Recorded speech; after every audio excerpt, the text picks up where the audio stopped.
Hello. It's Elizabeth Busby here, and welcome to Discerning Marriage. Today is another episode of Discernment Stories, which you guys know I love so much. But this one is special and unique because this is the first time I have had someone come on the show who married the big man himself, Jesus Christ. So I'm very excited to hear Mother Natalia's story. I probably should have told you it's Mother Natalia, and I love her. It's going to be so good. But also, I think it's amazing because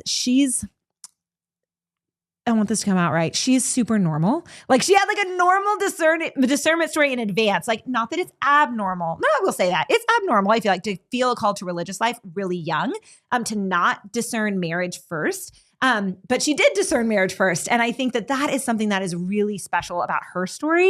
And I also love a peek, if you will, behind the veil of a religious, because so often we hear, I don't know, we get this sense, maybe globally, we get this sense that they're not really people. But if you've ever seen anything with Mother Natalia, if you've seen my episode with her, et cetera, you know that she's a very real person. And so I'm grateful that she was willing to share kind of the nitty gritty of her discernment story. And I am pumped. So let's go. Hey, girl. Hey. Welcome back to Discerning Marriage. It's good to be here. I am so pumped. I have heard snippets of this story, but I have not heard this entire story. Great. So I'm just going to go ahead and ask the questions I typically ask my guests. And then we'll see where the Holy Spirit takes this conversation. Does that sound good? Great. Sounds good. Okay. I will clarify that even though we're getting a peek behind the veil, I'm going to wear my veil for the entire episode. So just Did I just imply that you were going to take off all your clothes? No. I hope I did not imply you were going to take off all your clothes. Why does anyone give me a microphone? Okay. It was fine, right? I was like, great. You just thinking of a pun. See, I'm not funny. Here is my problem. People laugh at me all the time, but I don't know how to make them laugh. And so like people say I'm funny, but I don't feel funny. And they just laugh at me. And so when I have a funny pun come in my head, I want to say it because I'm excited. And then look what happened. Okay. It's great. We are not editing that. You're wearing a veil. Yep. Woo. Okay. So keep it close. I'll do my best. And we're going to talk about your story. You're really not going to edit this out. It's fine. Absolutely not. It's going to be amazing. People are going to love it. You just talked about how normal I am, and people are going to be like, this is great. She's normal. Juan's really mad at us. One of us is normal, and it's you. No, it's fine.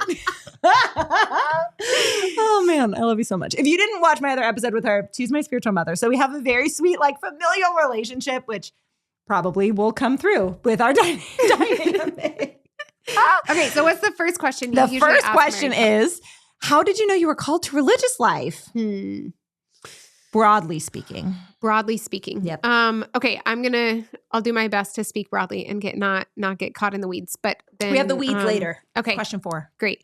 So broadly speaking, and we actually talked about this on the other episode that we did, but peace and joy. The Holy Spirit has always worked through peace and joy in my life. And so it was in my experience at the monastery, in my time of prayer about the monastery, is when I really experienced this deep peace and joy. Yeah.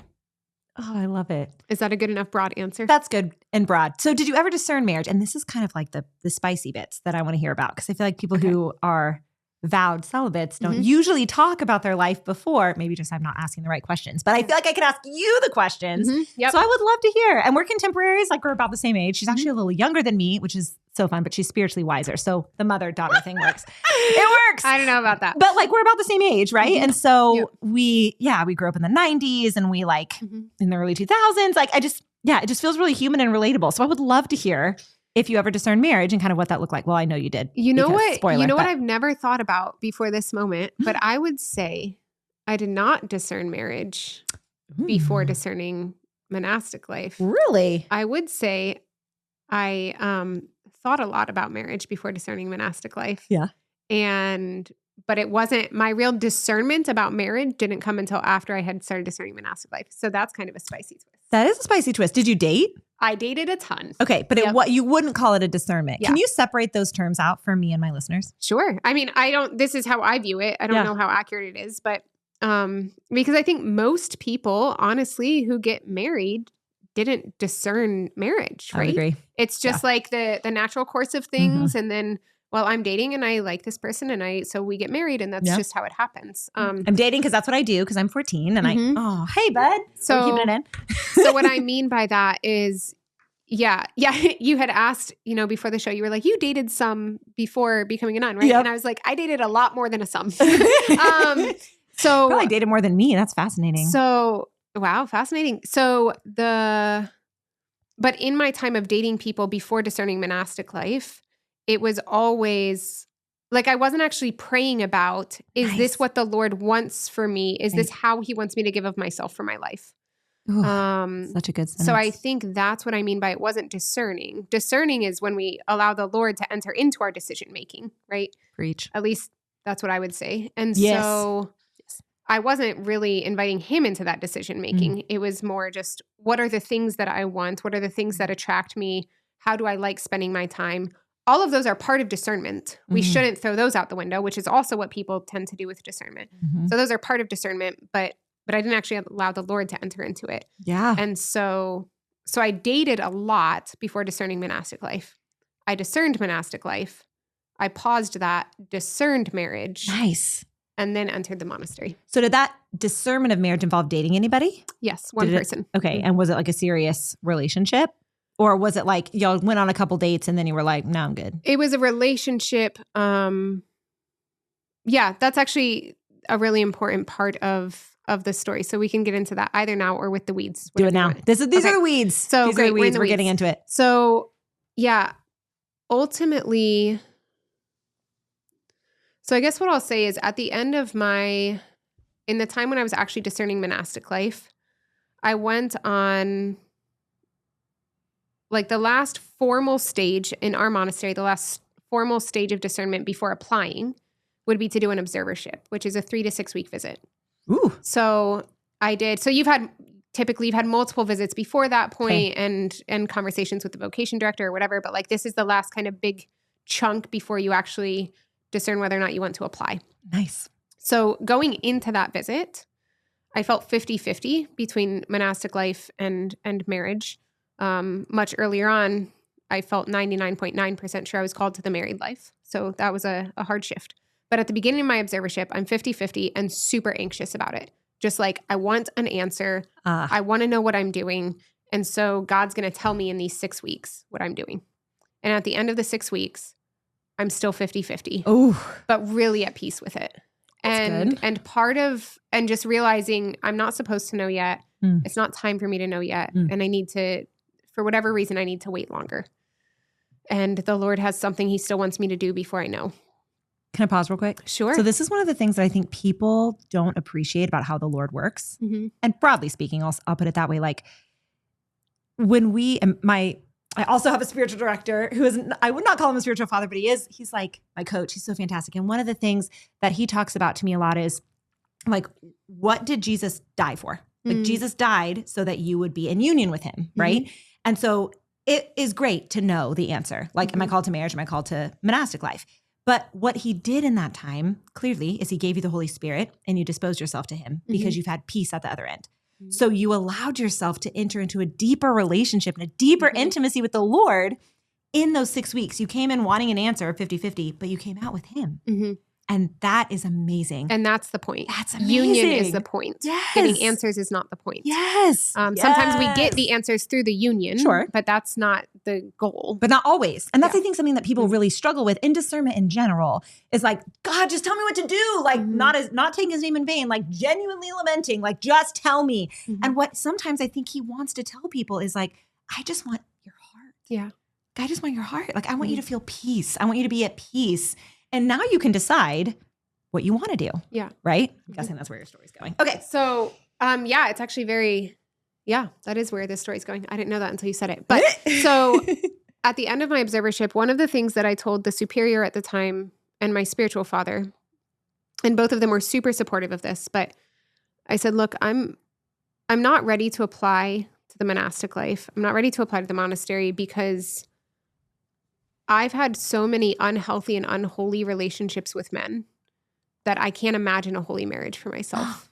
Plot twist. Didn't see that coming. Wow. And so I said, I think if I were to apply to the monastery right now, I would be doing so thinking that this is the only way I can be holy. And I really think that, we're all called to holiness regardless of our vocation, right? And so I didn't want to enter the monastery if I thought this is the only way I can be holy. Yes. I wanted to enter if I thought this was the way that the Lord wanted me to become holy. If this was the way that but not because it's like my only option for relationship with him. Mm-hmm. And so I needed to know that I could be holy in marriage, that was a possibility for me. Otherwise it was going to be a running away. Oh, okay. Can I jump in? Two things to say. One, and this is my husband's discernment story. So I don't know if he'll ever be willing to come on the podcast. So I'm going to tell this a little bit right now, is he was in seminary. He should, because he's amazing. He should, and he's awesome, and he hates the camera. So we'll see. But I hope he will. I hope he will one day. But when he was describing his story to me, as he was telling me, how he discerned out of seminary and all of that, he thought that the only way to be holy was to be a priest. Mm-hmm. And so he fell in love with the Lord, wanted to be holy, was like, clearly I have to be celibate. Yeah. Went into seminary, and it wasn't until he discovered, this is so nerdy and amazing, I love it so much, Lumen Gentium, chapter 5, the Constitution of Vatican II, that talked about the universal call to holiness. Everyone is called to holiness. And that was when he pumped the brakes and was like, wait, I can be holy as a married person? Mm-hmm. Maybe I want to do that. And that's kind of what opened the doors for authentic discernment.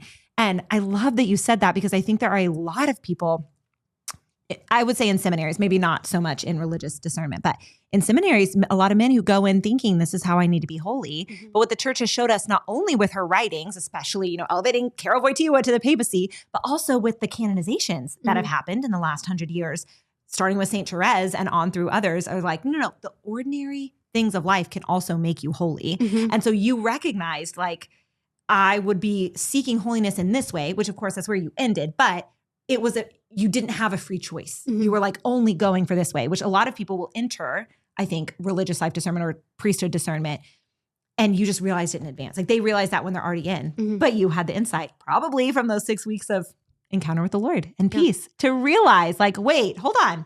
I want to taste what it could be like to be married and be holy. And I should be honest here that this was a good, profound insight that I had at the time, But also I think there was some amount of self-deception there was a guy that I had been interested in. So I think some part of me was so I'm going to leave this observership and go date this guy. And so it's I had told myself this is why I want it, because I want to date this guy. And so I think, but it was so part of it was true of I really want to make sure that I can have a holy marriage for myself. But I think part of it was also just I was what's a good reason to pause discernment so that I can go date this guy? You think that doesn't feel like self-deception? That actually feels like the opposite. You were in touch with your desires and you wanted to date this man. And as you were encountering the Lord and encountering the Spirit and feeling peace, you were drawn to him. That feels holy to me. You're right. Right? That feels good. And yes, you had a reason to give your monastic superiors, but that doesn't feel like deception to me. I don't know. I wasn't in your heart. Also though, joke's on me. The Lord has a sense of humor. That guy was not interested. Oh, that's not the guy you dated? No. Whoa. I know. Wait, how do you know he wasn't interested? Did you go to him? Because I get people ask me all the time. Women ask me all the time in my DMs, can I say something to him? And I'm like, please say something to him. You said something to him. I mean, what did you say? There was I've never told this story on air. Can you do it now? You're getting the exclusive. Yes. I called him after my observership. I will not say his name. Please don't. I called him. He's probably married and he has kids, I'm sure. Don't. He is married. Good. For his kids' sake. But I called him after my observership and I was I can share more about this with you off the air. But fair. I called him and I was so I'm done with my observership. And he's great. And I was yeah. And I think I'm just going to, I don't really feel called right now to move forward in it. And I'm open to just dating. And he was oh, awesome. And I was I'm sorry, what? And so at the end of this conversation, I hang up the phone and I'm what the heck just happened? Wait, had y'all been talking romantically before you left? It's complicated. Okay, great. Well, that is a plot twist because plot twist. Why would he not? Okay, it's fine. So he has his own journey and thanks be to God. But wow. So then I start dating someone else. That's what I was saying. So where'd you find that guy? So, and I think that is the Lord. And that's how I know that even though that I specifically had this man in mind, when that happened, I was what I said about marriage though, and the holiness really is true. Yeah. And so I do actually still need to consider this. So I just kind of was doing some other things with life and I met this guy and we started dating and wow. Did you seek him out or was it just more of a natural No, it was just a natural next step? Yeah. Amazing. Okay. And And then like I ran into him I met him at a young adult event or something, I Nice. think. And then we started dating. And after it had only been like 3 or 4 months. And so I want to go back to the peace and joy thing, particularly the peace. After leaving my observership in spiritual direction, every spiritual direction I'd been having with my spiritual father, I'd been sharing with him just like this, I'm feeling this underlying anxiety in life. And we're looking at each individual part of my life. We're looking at my relationships and my job and where I'm living. And there wasn't a lack of peace in any of those things, but there's like something in me that's anxious and we're just not able to find it. And it's like, okay, well, the Lord will reveal that when it's time. And so we'll just like keep that knowing it's there. And so this is happening for, a few months of spiritual direction, several months. And then this guy and I have been dating for a few months, 3 or 4. And I have a dream. I love dreams. And in this dream, I'm talking to this guy and I said, I love you, which I had never said in real life. I love you. And I know that you would be an amazing husband and tell me I'm beautiful every day. You'd be a great father to our children and we would be holy together. But it's not enough. And I woke up and it wasn't like I thought this was a vision from the Lord or something. It was that I woke up and as I recalled the words that I had said, they just resonated as a deep truth of, Wow. I was like, this isn't going to be enough for me. And in hindsight, in all honesty, our relationship was less holy than I thought. And our marriage may have been not holy and not healthy. But it's like, that doesn't affect my discernment because what I needed for my discernment was to know that a holy marriage was possible. Sure. It wasn't that I needed to, and some people can do that without even dating. Yeah. Like, they have it in their parents or they have it in their friends or Right. they're able to witness it and say, I'm going to say no to that because I'm saying yes to this. Which just a fun aside, someone who works in the seminary, once told us, we had asked him, like, do you think it's better when seminarians come in having dated or having not dated? Ooh. And his response was, we have guys who come in who have a lot of wounds because they've dated. Mm-hmm. And then we have guys who come in who have a lot of wounds because they've never dated. And he's Wow. like, so it's just different kinds of wounds. Like, that's fair. Oh, that's funny. So anyways, I have this dream. And then I kind of push it down because at this point I'm still kind of scared to be a nun. So I don't really want to admit it to myself. Oh, I didn't know that about you. I fought it hard. Really? For a long time. I was like, I don't want to be a nun. Okay, this is so fascinating. I don't know if I told you the story or any of you this story, but I really wanted to be a nun and was really scared to get married and fought marriage really hard. And then the vocations director, Sister Joseph Andrew of the order that I was discerning, that I begged to accept my application. She told me, you're not called to religious life because you would never learn to love. And now that I'm married and I have these babies, I'm like, oh, she's right. If I got to spend my whole life wearing habits, not having to wear makeup, getting to pray as much as I wanted, getting to deep dive into the Eucharist every day. I would never learn to love. So fascinating that it's the opposite, right? I was terrified of marriage and longed desperately for religious life. And you didn't say the word terrified, but there was a fear there around religious life. Okay. Yeah. I'll let you say that word. You're terrified. It doesn't sound like you were fighting it so much. Were you fighting it? Would you say that? Earlier on, I was fighting. Okay. Yeah. Not after the peace. Sure. Okay. Yeah. Fascinating. Okay. And so let's keep going. I'm kind of scared. I push it down and then don't talk to anyone about it. But then just a day or two later, I have direction and my spiritual father and I we're out at a pizza place for lunch. Fun. And we're having direction and normally spiritual direction at this point in my life was 45 minutes of me yelling at my spiritual father of you don't know me, you don't know what you're talking about. And then half an hour of me realizing he's right and being like, I'm sorry, I love you. But this direction was just so chill And he was like, so how are things with your boyfriend? And I was like, they're good. And he's like, how are things with work? And I'm like, they're good. And so everything was just really chill. And, this happens for, I don't know, 30, 40 minutes. And then he's like, wow, this has been a really like easy direction. And I was like, yeah.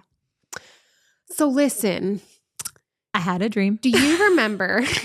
I said, do you remember the time that you told me, this is some of the best discernment advice I've received. And it's not for everyone. So I'll say that off the bat, which is what Father Michael is about to say to me. But I said, do you remember telling me that when someone is truly 50-50 in their discernment, it's not always that they suddenly feel called to one or the other, but that they suddenly realize a desire to be called to one or the other. Ooh. And he said, yeah, I remember saying that, but it's okay if that's not how it works for you. And I was like, but you remember saying it? And he said, yeah, but that's like, it doesn't work that way for everyone. And I was like, but do you remember saying it? And he's like, yeah, I remember saying it. And I said, I think I want to be a nun.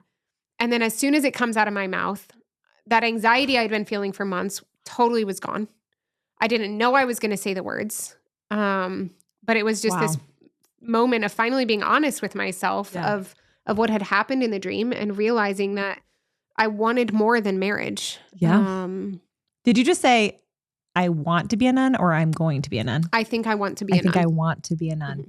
See, I think that's something that's so important in any discernment, marriage or celibacy, is God works through your desires, right? So you wanted to get married and he was like, okay.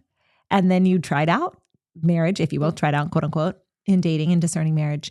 And you were like, no, I want to be a nun. He let you pick. Which then, so Father Michael looks shocked. No, I'm sure he did. And I was like, and you're shocked? He was like, okay, I think let's keep talking. And I was like, could we order beer? And he was like, yeah. And so we get a beer. Which beer is the theme of our interview. It is, apparently. I love it. Again, Ross will love that so much. And so then we continue talking. And at some point I was like, you looked really shocked. Do you think this is the wrong decision? And he was like, no, I knew this is what you were going to decide. I just thought it was going to take you a lot longer. And I was like, why didn't you tell me? And he was like, you wouldn't have believed me and you wouldn't have listened. And I was like, 100% true. Yeah, yes. No, you're right. Oh, I love it so much. So did you break up with the guy? Or did he break up with you? No, we're still dating. No. I didn't know if it like ended naturally. And he... I gotta figure out a way to say it, and so I didn't know how to get out of it. You just brought him with you to the monastery. I meant, did it end on its own? I broke up with him. Okay, yeah. As a result of this realization. Once I had that conviction, okay, I knew that I couldn't honestly continue in the relationship. Do you mind telling us what that breakup was like? It was really hard. It was very beautiful, though. He received it well. I mean, he was really torn up by it, but super supportive. So you said the relationship wasn't as holy as you thought. Did he realize that too? I don't know. Okay. Yeah. You didn't process it. Mm-mm. And then if you would be willing. And it wasn't only, I mean, it was like, I think it was like years later that looking back on it and realizing things about relationships and looking back, I'm like, you know what? That wasn't, there were like gaps there and that wasn't as holy as I think it would have been. And that didn't weigh into your discernment is what you're saying. Yeah. Okay. That's good. I'm a big advocate of letting your heart process years down the line. I think there's this narrative around getting over someone. That means you like never think about them and like they're just completely out of your life. And I think that is baloney. I feel like the Lord did not think you were going to say baloney. And I was like, you can't say that on this. I didn't say that on this. Go, me and my self-control. We're back to fruits of the spirit. That's self-control. Right. Baloney. But I think that one of the ways that the Lord allows for deeper intimacy with us and deeper healing and like opening areas of our heart is by letting us reflect years down the line. Once we're in our vocations, sometimes when we're in our vocations, we kind of have that safety of that gift of self, you know, that we're able to give of ourselves. But he will bring up, you know, in thoughts and dreams and whatever, other things from your past relationships that he wants to help you dive into from the safety of that union with him. So I love that you just said that because I get questions like that all the time about like, what does it mean to be over someone? Like, or I'm still thinking about this person. And so like, how do I move forward? And obviously there's a difference between thinking and desiring and blah, blah, blah. But I just love that you were like, no, I realized this years later, which means you were thinking about it years later and processing. Like that is so, I'm glad you said that. That's so great. Which it makes a lot of sense because I think, I'm a very firm advocate for our vocations are meant to be healing for us. Like when I know a couple is getting married, that's my prayer for them is that this life of marriage for them is a life of healing. And so I once heard a monk say, so at our life profession, we make 3 prostrations as we go down the aisle, symbolic of the 3 dunks in baptism. So this is where they throw the scissors and you like run after that's the scissors? also part of that. Separate. I mean, we don't run, but you did run to get those scissors though, didn't you? I walked. Oh, okay. It was a hustle. Okay, I have to share this. A priest during the like honeymoon time, don't worry, I'll be able to get back to it. But during the honeymoon time of after my life profession, we have this time of honeymoon in the chapel. And so we had either daily mass or daily divine liturgy. And this Did they call it honeymoon?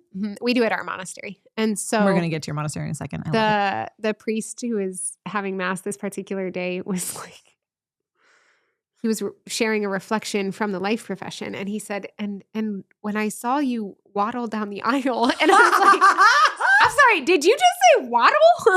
I didn't say this in the middle of mass, but I'm thinking that is not the word that you ever use to describe a woman walking unless she is like 8 months pregnant. Walking to deliver her baby. Yes, exactly.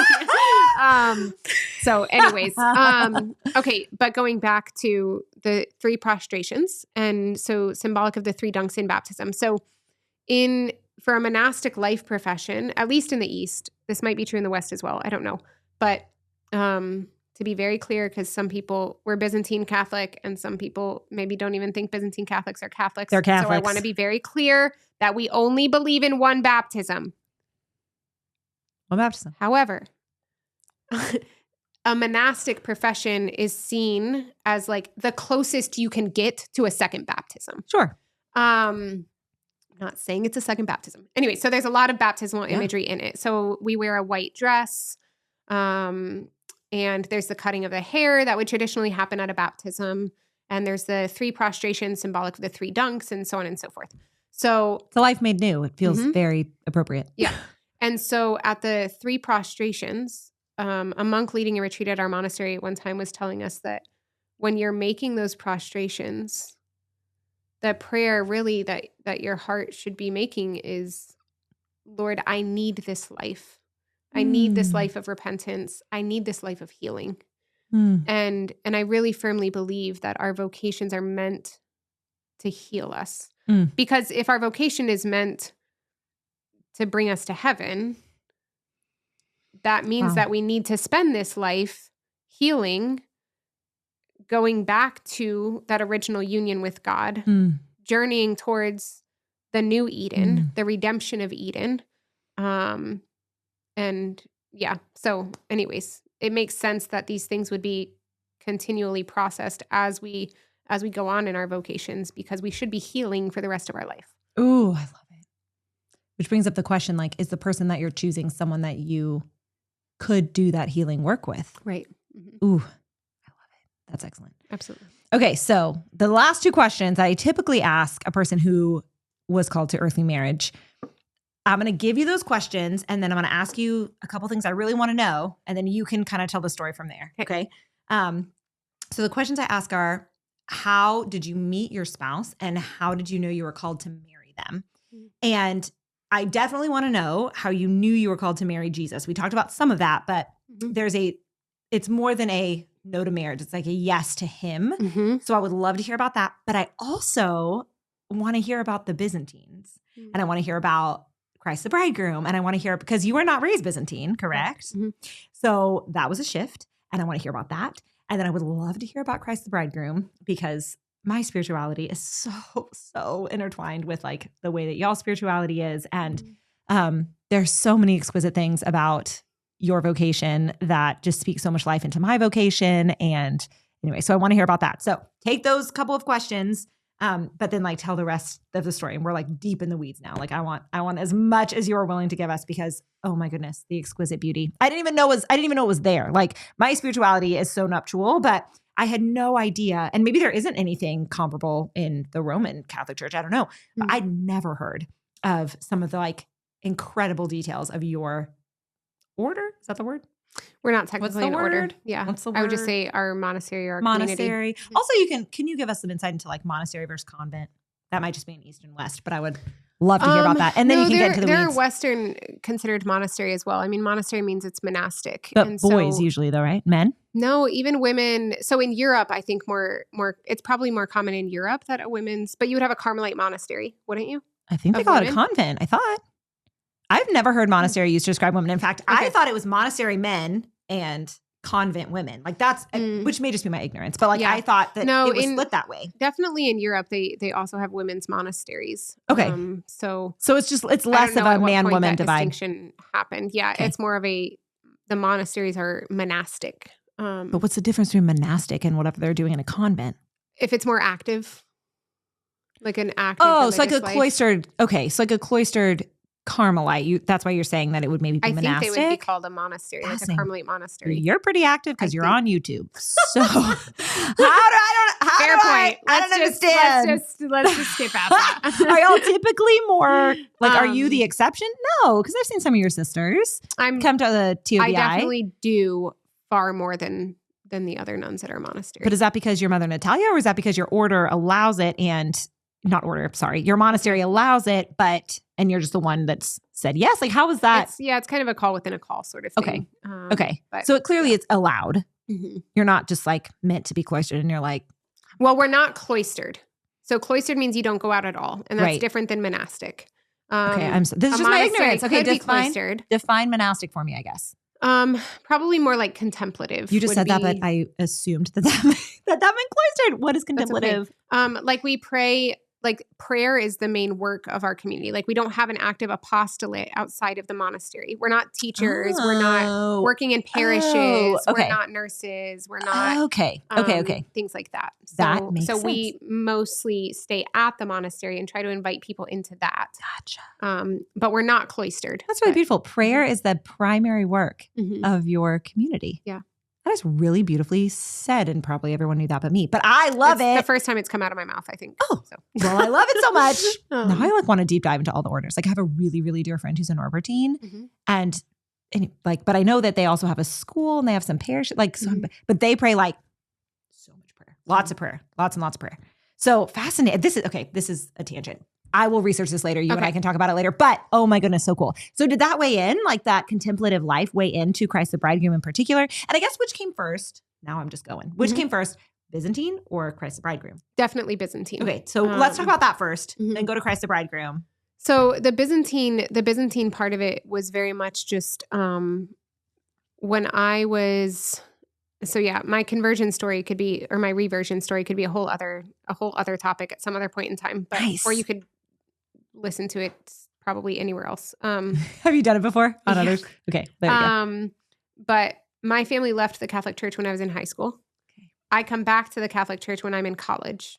Wow. And then shortly after coming back, maybe I think less than a year, someone invited me to a Byzantine Divine Liturgy. I had never been to a Byzantine liturgy. I immediately fall in love. I start going every Sunday after that. So it was just an immediate, which I like to be very clear about. I know that there are a lot of stories of people who become Byzantine because they have frustrations with Rome. And I think that's extremely dangerous. I don't think that we glad you said it should do things because we're running away from something, but because we're running to something. You know, like as you said, my vocation, even our vocation, any discernment has to be primarily a yes.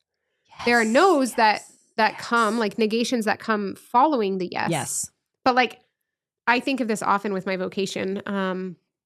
How romantic would it have been to you if Ross had proposed to you and in his proposal he says, I've asked everyone else and no one else is saying yes. And so I've tried everyone else. And so you're kind of my last option. So what, will you marry me? Like it's powerful. As opposed to, super powerful. As opposed to, you are the one I want to spend the rest of my life with. Thus, I'm going to say no to all these other women. Yeah. Anyways. So beautiful. So I wish people understood celibacy that way. So I became Byzantine because I really fell in love with the East. Yeah. Not because I had problems with the West. Okay, pause. Your family left the church, meaning there was like an actual like, and now our family's going to mass, and now our family's not, or Correct. was it more? Mm-hmm. Wow. I don't remember us talking about it. I also have a terrible memory. So anytime I know my parents watch my stuff. They've never said to me, hey, you got that wrong. But I'm open to that. So, but that's my memory of it, is just like, we didn't really talk about it. We just kind of stopped going to church. Like, okay. And you were young enough that like, if they stopped going, you stopped going. I was high school. I didn't really want That's to go. That's what you said. Okay. We all, it was one of four, after, right? Mm-hmm, Yeah. and it was after, again, in my memory of it, it was after my brother was seriously injured in Iraq. Oh. And so it was just kind of this like really faith shattering, at least for me. That's what it was. And so it was like this particular event that precipitated. And then y'all just stopped. There was no discussion of like, and we're done being Catholic now, children. It was just. I don't remember that happening at all. Fascinating. And then my parents ended up coming back to the church like a year after me. Because of you or no? I think that was a large part of it. Yeah. Seeing my faith. I converted. I don't even know if you know this about me, that I was raised Protestant and then I converted. Did you know that? Mm-hmm. And then my dad, I'm so glad. And then my dad converted to Catholicism because of me. That's beautiful. Which is like such a precious little, it's such a precious nugget. So I love that your faith also drew your parents back home. That's really sweet. Did they become Byzantine? They are Byzantine now. Nice. So, and for them, similarly, they've just really fallen in love with but they weren't, it wasn't like they followed me back in as Byzantines. They were Roman Catholic for years. Okay. And then, actually also just fell in love with the East. And so now they're Byzantine as well. And is there a formal rite switch? Like I know there is some with men with the married priesthood and not. Like I know that there is some formality there, but is it like across the board? You have to like renounce Rome? That doesn't sound right. What's so there is a canonical change of rites that you can do. Okay. It's not necessary in that like I can be canonically Roman and go to a Byzantine liturgy every Sunday. Okay.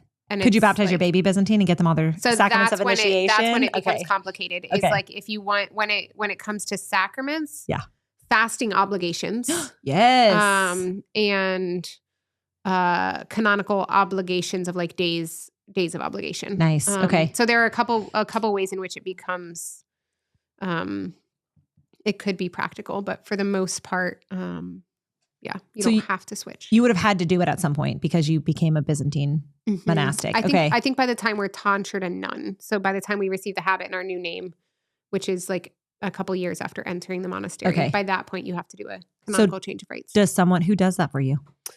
Tangent, sort of. But. You do it through the chancery. Oh, fascinating. Yeah. Okay. Is it the same chancery or do you have your own? We have our own. So it's like we have to write to the Roman bishop, like the Roman chancery, and then the Roman chancery reaches out to the Byzantine chancery and says this is, and then so there's a whole, or it's the other way around maybe. Maybe I wrote to the Byzantine and they reached out to the Romans and said like, is this cool? And then they like called me in and asked me a few questions, and then fascinating like a communication thing, but beautiful because we're all under the Pope, and so there's like a sweet, like brotherhood, sisterhood in that dynamic. All right, so Byzantine already. Where did Christ the Bridegroom come in?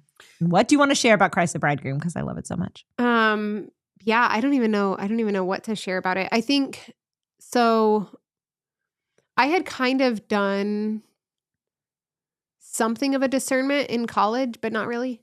While I was in college at some point, I was pretty newly back to the church, right? And I saw that I wanted to be a good Catholic now, and good Catholics discern their vocation. Like it's what you do. And so I was like, I'm going to do that. And so I was like, well, how do I do that? And so I stopped dating, and I was like, I'm going to go on a 3-month dating fast. Which 3 months sounds like not a long time. No, I know. That is impressive. That was very difficult. It's a big deal. I would say for the average person, that's a big deal. Like some people who don't date or, haven't dated or whatever, which brings its own crosses, maybe they would be like, oh, that's nothing. But I feel like if you're actively dating and you're in that scene, quote unquote, and that's a big deal. I was like a serial dater, right? And so I was like, I'm gonna not date for 3 months.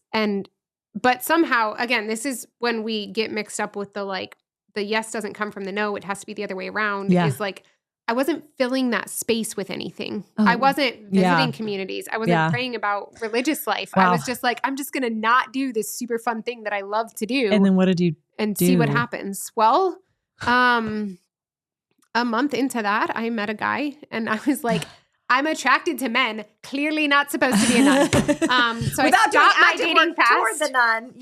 So I stopped my dating fast 2 months early and dated this guy. And how did it go? That's how that happened. I mean, we're also still dating. No. Eventually, eventually I broke up with him. For this discernment? No. Unrelated. Yeah. Fascinating. Okay. But it also, I think this was an interesting, part of it for me had been, part of why I wasn't even like discerning at the beginning is, okay, so when a man becomes a celibate priest, he gives up marriage and family and like all of these beautiful things, but then he absolves people of their sins. And he's the vessel through which bread and wine become the body and blood of Christ. Right. And so like a priest gets all these superpowers. I mean, it's a sacrament. Like nun doesn't get superpowers. Yeah.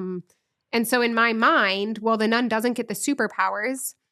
So why does a woman become a nun if she's ugly and can't find a boyfriend? Those are like, that was genuinely, I was like, that is logical in my mind. I can't even keep a straight face. But I hear you.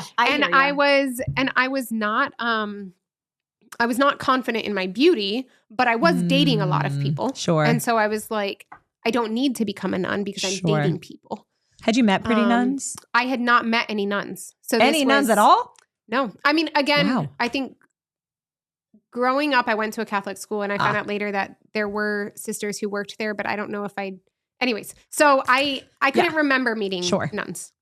And I must have, because I had been at a Focus conference before one time, but I like, but nothing that stood out. Yeah. Right. Yeah. And so then, three nuns from Christ the Bridegroom monastery stopped at my parish on their way to an ordination. Wow. And I also went to the same ordination. So I saw them at my parish and I saw them at the ordination, and it really shook me because I was like, these women are beautiful. Yeah. And totally could have been married. Yeah. And so there's something that I'm missing here. Wow. And so that kind of opened up this world of like, maybe I do need to look into this. Wow. Beauty is what drew you in. Exactly. And so that's powerful. Yeah. So that was kind of like my discernment in college just ended there though with that like weird dating fast thing, whatever. And I found so much of my identity in whether I was dating and who I was dating. And so it was just really difficult for me to stop. I didn't want to be a nun. Whatever. After college, I was a missionary for 1.5 years. And for the first time of that, I decided I was going to try a dating fast again. But this time, I needed to actually visit a community because I'm very much I don't think everyone needs that necessarily in order to rule something out. But I'm very experiential, right? Sure. Just like I said, I don't think everyone needs to date in order to know they can have a holy marriage. Sure. I needed that. Sure. Especially to redeem all of the unhealthy, unholy relationships I'd had. Yes. And so I was like, I know that I'm not going to actually discern unless I visit a community. Nice. And so instead of putting a time on my dating fast, I said, I'm not going to date until I visit a community. Well done. And I went on a 3-day visit to Christ the Bridegroom monastery, which was really being Byzantine was very helpful actually, because there aren't really many Byzantine communities to look at. So, anyways, Christ the Bridegroom was the only one on my radar, really, which I was really excited about because I didn't want to be a nun. And so I was like, this will be great. I can go to the monastery and be like, these nuns are beautiful, but this isn't for me. And so if it's not this monastery, there's not another option. And so that's it. Discernment over. Super easy. So I went to the monastery on a 3-day visit. 99.9% sure I was called to the married life. Left that 3-day visit, 50% sure I was called to the married life, and really angry about that. Yeah. But what it was, and the reason I say that the peace and joy came up here again is it was the perfect time for me to have this visit. The superior of the community, her sister had just died young, and the funeral was while I was on this visit. I didn't go to the funeral, but the funeral was there. There was a young woman who was about to make her first visit to the monastery who's deathly allergic to cats, and the monastery had a cat.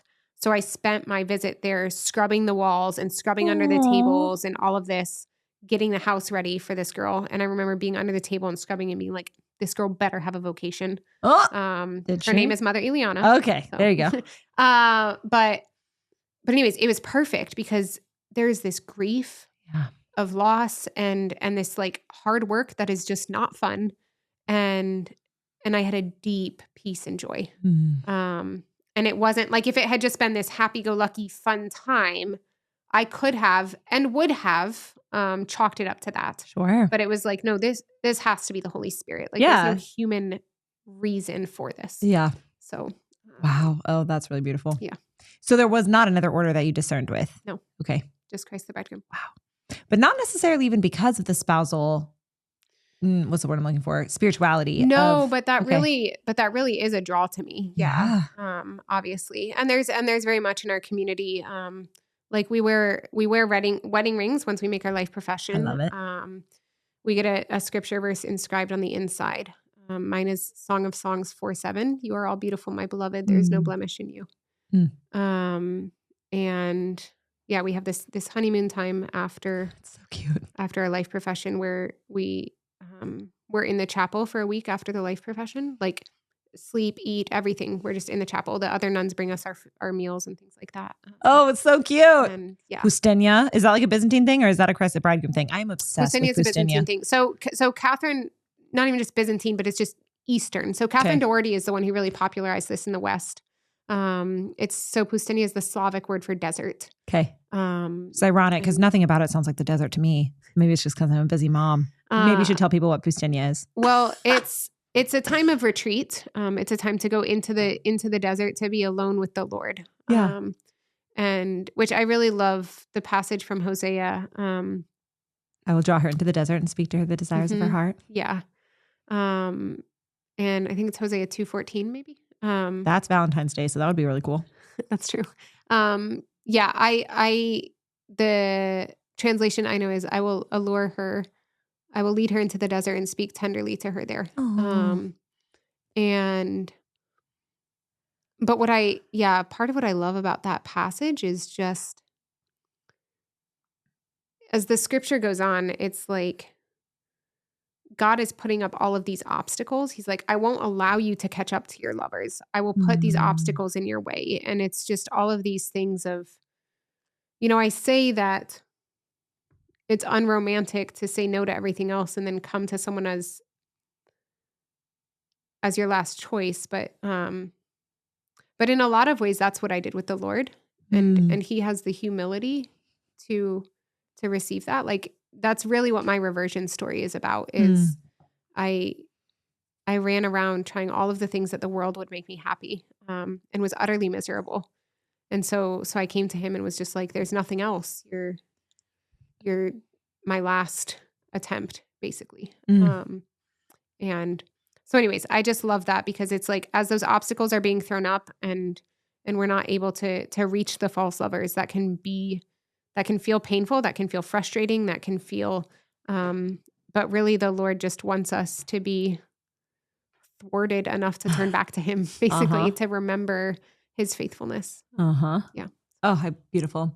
And kind of a summary, at least from where I'm sitting, of your discernment story is that you were like, I defined myself by who I dated and who chose me and who wanted me and who thought I was beautiful. And you ended up with the God of the universe. You ended up with like the bridegroom. I know. Who was like, she's mine. Yeah. She is mine.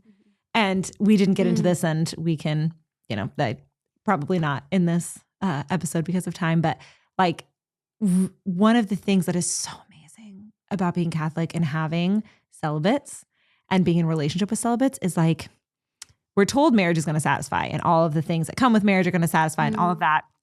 And the experience of marriage is not that it satisfies you. It's that there's beauty, but it's really hard.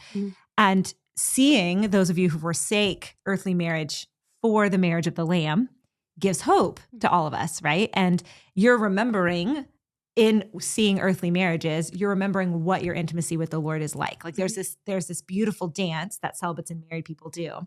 And so it's so beautiful to see that like the Lord chose you for his own. he's going to choose all of us for, for his own, and we are all going to get eternity with him. But you get this intimacy now. And after having defined yourself by the people that you dated and the people who chose you, the ultimate winner, the ultimate man chose you for his own. I also want to can I give 2 sort of like practical? Yes. Yeah, I do usually ask at the very end, practical tips that someone who's discerning marriage can take today and start applying to their life. So thank you for that transition into the closing of our episode. Mother Natalia, go for it. So 2 things that I want to say. The first is actually not for married couples or people discerning marriage. Although maybe this is good for you to remember about celibacy as you're discerning marriage, but also for those who are discerning celibacy, I want to say this, which is that as you're talking about the fulfillment and this intimacy I'm experiencing with the Lord and all of that, like that is all true and beautiful. But I also want to say I'm also not fulfilled. You still taste that longing. Exactly. Yeah. And I think that's important to remember because I think sometimes people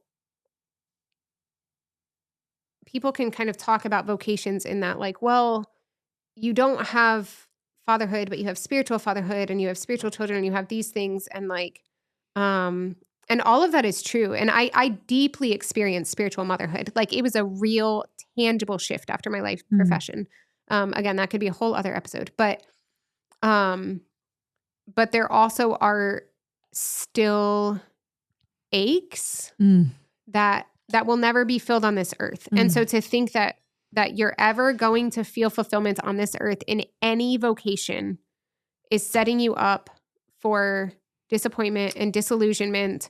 And if I were fulfilled on earth, then why would I want heaven? Like what's the point of, which again is kind of what we talked about. I was just thinking about Mary Magdalene, our girl. Yeah, exactly. But hold on to me because so just remembering that of like, if you discern celibacy as well, there will still be I don't want to say a dissatisfaction, but an unsatisfaction. Like there will be a unsatisfaction is good. Yeah. Yeah. And that's a good thing. The practical tip that I want to give, actually maybe 2 things, if I can say 2 Go more. for it. Okay. So one is, and the reason I'm giving 2 is because this one might not apply to everyone.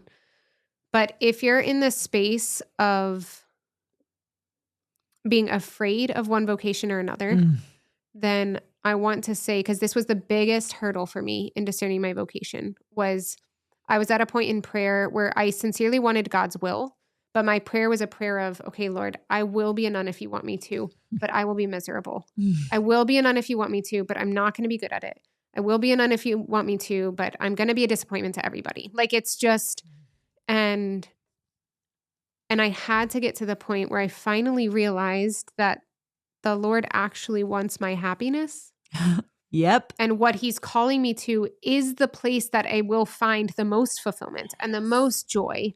And so he's not calling you to a vocation of misery. Yes, and yes. There will be suffering. There will always be suffering. It's not the same thing. But it's not the same thing. Right. And so just I would encourage you to remember it's safe to discern and to really open your heart to the Lord's will, knowing that he's not going to call you to something unless it is really what's going to give you the joy, because he knows your heart better than you do. And so for me, that was just a huge obstacle that I had to get past, because it was like I was scared to discern religious life because I was scared that's what he was going to call me to, and I was going to be miserable. I think that's a pretty common experience from what I've heard.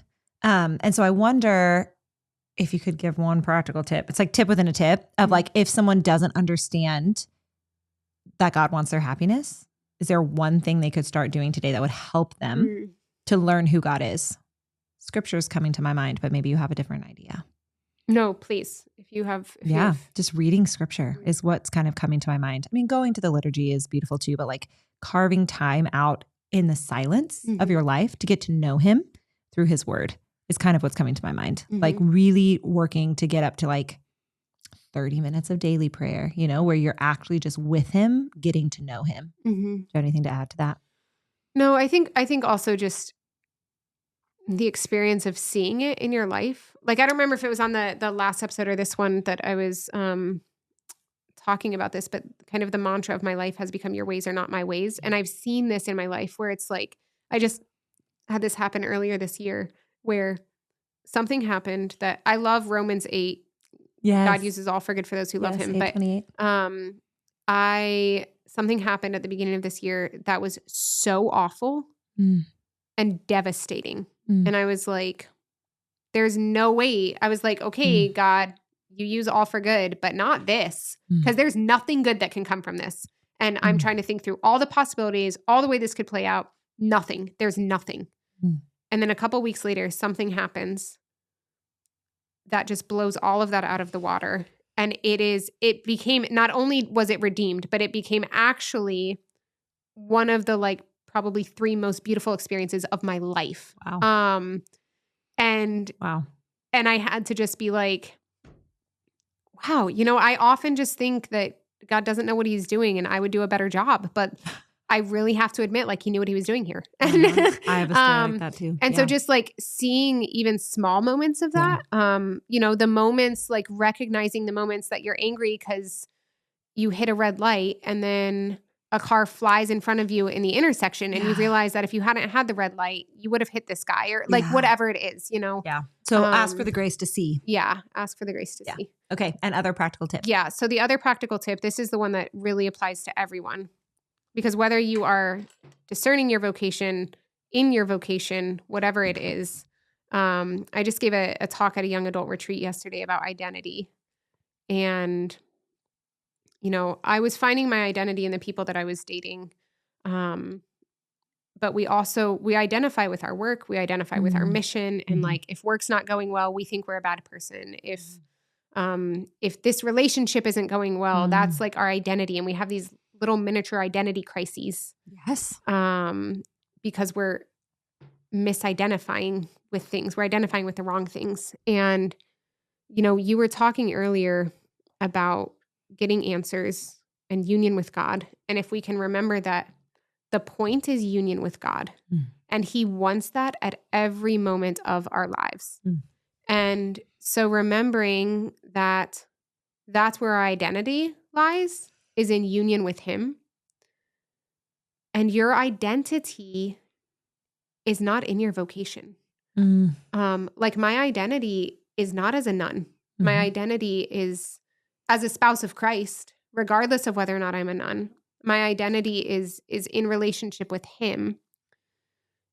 If you're married, your identity is not in your marriage.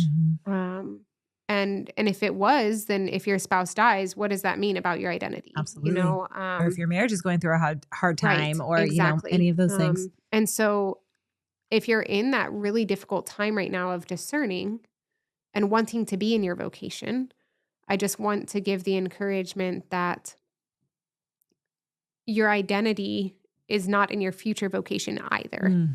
And that the Lord wants union with you right now. So the practical tip I would have is be praying and seeking out that union with him right now. Don't wait for your vocation for that.